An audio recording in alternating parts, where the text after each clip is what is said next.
Oke, kita langsung lanjutkan dialog. Saya langsung mau ke Mas Aji. Ada dua pertanyaan ini, mungkin saya rangkum sedikit ya. Yang pertama adalah, kalau tadi kita dengar suara milenial, pemilih muda, ini memberikan sumbangan elektoral ketiga partai itu komposisinya seperti apa? Itu yang pertama. Kemudian yang kedua adalah, kalau tadi Mas Aji menyampaikan bahwa sejauh ini ada 3 tokoh, ketika nanti hari H pendaftaran Capres-Cawapres ke KPU ini, apakah tetap 3 tokoh ini atau ada kemungkinan tokoh lain yang akan diusung oleh partai politik? Nama baru lah kurang lebih. Ya, yang pertama soal pemilih muda ya. Kalau kita lihat datanya itu kurang lebih sekitar 45% pemilih kita di 2024 itu adalah pemilih yang usia milenial plus Gen Z. Ya. Nah, tapi kalau kita tanya soal perilaku memilihnya, ini agak berbeda ya. Kalau kita lihat di negara-negara maju, biasanya pemilih muda itu memang secara politik mereka lebih liberal ya. Artinya harus tanpa ada campur tangan negara, tapi secara ekonomi mereka ingin ada campur tangan negara yang besar. Jadi intinya poinnya adalah bahwa pemilih muda di negara-negara maju biasanya mereka punya kesadaran kelas. Ya, kalau di kita di Indonesia sebetulnya pemilih muda kita nggak punya kesadaran itu ya, nggak ada ideologi, sehingga sebetulnya kebutuhan mereka atau keinginan mereka pilihannya lebih ke pertama tetap sama seperti pemilih pada umumnya, ke sosok atau personality capresnya. Yang kedua adalah isu yang akan diusung oleh capres itu. Jadi isu-isu misalnya soal isu ekonomi, terutama soal isu lapangan kerja, itu merupakan isu yang paling penting dan paling diminati oleh pemilih milenial kita. Sehingga itu yang nanti akan kita tunggu. Kalau kita lihat proporsinya per hari ini sebetulnya tidak banyak berbeda dengan proporsi elektabilitas masing-masing capres ya. Jadi proporsinya ke sana. Jadi tidak ada satupun capres yang dominan. Proporsi ya pemilih mudanya lebih dominan dibanding yang lain. Terdistribusi merata berarti ya, artinya betul. Itu yang pertama. Kalau yang kedua, saya pikir ini di kelompok di elit kita itu kan sebetulnya semua punya pemahaman yang sama bahwa politik is the art of possibility. Ya, jadi semua kemungkinan itu bisa akan terjadi sampai nanti pendaftaran di tanggal 19 Oktober. ya, Oktober ya, di bulan Oktober. Jadi peluangnya masih ada, namun sebetulnya saya pikir 2 hal saja yang menjadi kunci. Yang pertama adalah faktor elektabilitas. Saya pikir dari sisi elektabilitas hanya 3 tokoh ini yang elektabilitasnya paling mumpuni untuk kontestasi ya, antara Pak Anies, Pak Ganjar maupun Pak Prabowo. Yang kedua kalau kita lihat dari sisi kalkulasi secara matematis ya, suara ataupun kursi DPR, saya pikir mayoritas sudah terbagi ke masing-masing poros koalisi. Jadi saya pikir kecil kemungkinan walaupun celahnya ada. Tadi saya sempat sebut bahwa di luar koalisi yang terbentuk masih ada Partai Demokrat ya, yang punya kursi kurang lebih sekitar 9% di parlemen.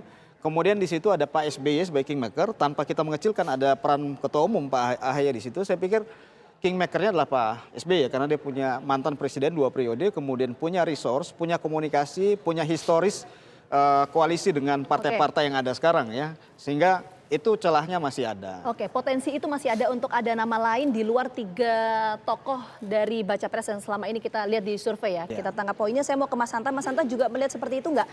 Seberapa besar sih potensi dari 3 tokoh ini untuk nanti tetap bisa bertahan ketika pendaftaran Capres-Cawapres ke KPU, termasuk tadi suara milenial? Peta per hari ini, peta koalisi tendensinya menguat ke 3 poros, saya bilang tripolar tadi. Tapi dia menjadi ada potensi terpolar dengan prakondisi yang cukup berat. Satu, Partai Demokrat, yang paling strategis Partai Demokrat memang. Kalau Demokrat berhasil membuat poros ketiga, itu strategis bagi Partai Demokrat. Karena disitulah Mas AHY masuk radar berpotensi besar sebagai cawapres. Bahkan bisa capres yang disebut-sebutkan dengan Sandiaga Uno. Tapi syaratnya cukup berat kita. Bagaimana upaya untuk menggoda Partai Keadilan Sejahtera untuk batal mendukung Anies Baswedan. Di saat yang sama itu tidak cukup, harus berhasil merayu P3 untuk keluar dari Ganjar dan PD Perjuangan. Jadi 2, salah satu saja tidak cukup. Itu satu. Prasyarat prakondisinya cukup berat. Jadi kalau kita katakan potensinya ada, tapi tidak terlalu besar, kecil lah bisa dikatakan. Jadi tetap tiga nama ini yang selama ini kita lihat di bursa survei itu akan bertahan tapi sampai P3 nanti. belum tentu. Karena meskipun Sandiaga Uno katakanlah tidak diambil jadi cawapres bagi siapa? Bagi Ganjar, belum tentu juga mereka lompat. Karena Sandi bukan ketua umum. Nah yang kedua, bisa juga menjadi 2 pergerakan sebelum pendaftaran kan pertanyaan kita. Tadi menjadi bipolar, 2 kutub, 2 poros terbentuknya. Dengan syarat, 2 syaratnya itu. Pola pertama yang terjadi adalah Ganjar versus Prabowo. Artinya apa? Anies Baswedan akhirnya gagal juga bertarung terdaftar di KPU atau gagal berlayar. Karena apa? Karena 2 hal. Bisa dari faktor Nasdem, bisa juga dari faktor PKB. Faktor PKB apa? Satu, kita harus jadi catatan loh, sepanjang Janur Kuning belum melengkung, itu kan masih mungkin berubah. Dan kita tahu rekam jejaknya. kan 1 tahun lebih ya Mas Haji ya bersama partai bersama Pak Prabowo tiba-tiba ditinggal. Jadi harus setia sampai akhir itu harus dibuat kontrak itu oleh PKB. Yang kedua, kalau ada turbulensi internal, dinamika di internal PKB terkait ketua umumnya atau lain sebagainya, itu juga bisa terkoreksi.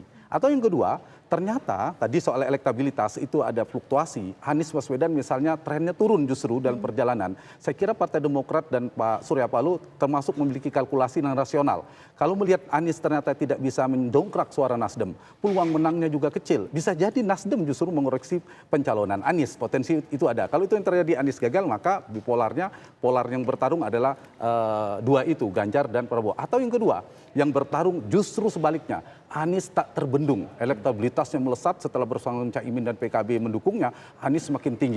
Nah, ketika tinggi itu terpaksa dan memaksa pasukan koalisi Ganjar dan koalisi Prabowo harus bersatu dengan kingmakernya ada Ibu Mega dan Pak Jokowi, mereka bersatu menjadi kekuatan besar untuk melawan Anies Baswedan. Atau bahkan ditambah lagi prasyarat di antara mereka ada yang tergerus elektabilitasnya atau ada satu yang menjulang sehingga ada yang rasional untuk turun mengalah menjadi cawapres. Dan satu lagi adalah dinamikanya udah ini ya sedikit lagi adalah kita lihat sekarang Anies dan Caimin. Nah, tinggal dua ini kita nunggu. Saya sepakat tadi bahwa saya Mas Aji saya kira sama ada kemungkinan tidak last minute ini. Setelah ini bisa jadi Ganjar akan mengumumkan antara misalnya yang menguat ada beberapa nama ya di sana ada Sandiaga Uno sendiri dan Ridwan Kamil belakangan dan kalau Pak Prabowo ada Erick Thohir belakang ada Gibran. Saya kira itu petanya. Ya, artinya 3 nama yang mengemuka di bursa survei ini akan tetap bertahan, tapi yang akan kita lihat dinamikanya adalah soal poros koalisinya. Kurang lebih seperti itu ya. Artinya nama-nama tetap akan bertahan. Kalau figur agak sulit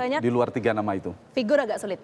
Terima kasih banyak untuk Mas Hanta, Mas Aji. Nanti kita sama-sama melihat dinamika politik menuju kontestasi Pilpres 2024.